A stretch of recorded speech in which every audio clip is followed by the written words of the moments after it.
लाल भोपळ्याची खमंग सुकी भाजी आज आपण करूया।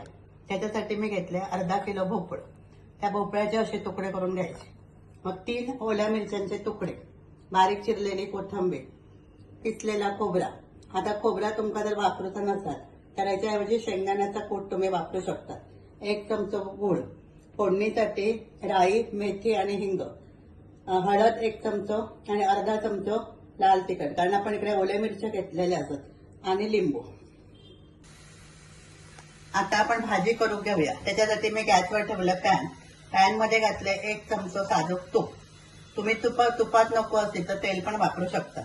आता इकडे तूप तापला की त्याच्यात घालायचे हे राई, मेथी आणि हिंग।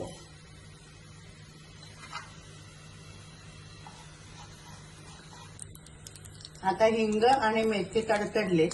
आता त्याच्यात घालायचं थोडंसं कढीपत्ता आणि ओल्या मिरच्यांचे तुकडे।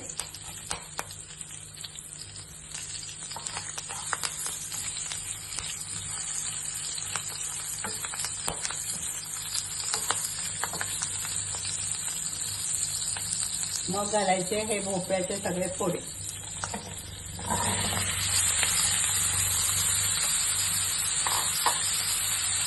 हळद 1 चमचा आणि अर्धा चमचा लाल तिखट।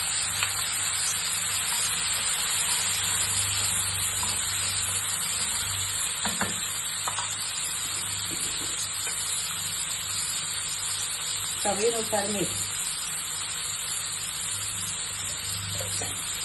आणि 1 चमचा गूळ। आता ही भाजी सगळी ढवळून घ्यायची।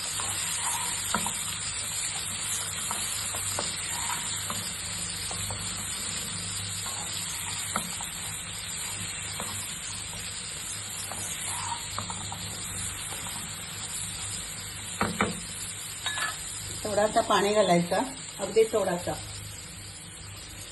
आणि 10 मिनिटं शिजत ठेवायची। आता भाजी शिजली का बघूया। भोपळ्याचे फोडे चांगले शिजले। आता याच्यात घालूया थोडीशी कोथिंबीर आणि खोबरं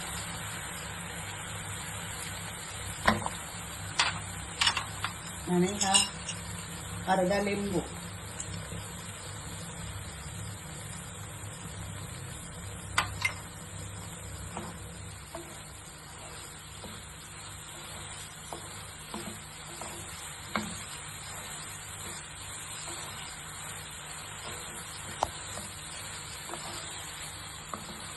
चांगले ढवळून घ्यायचे, गॅस बंद करायचा।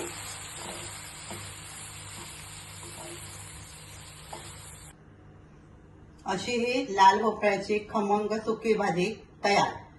करून बघा आणि आवडली तर लाईक करा, शेअर करा, सबस्क्राईब करा।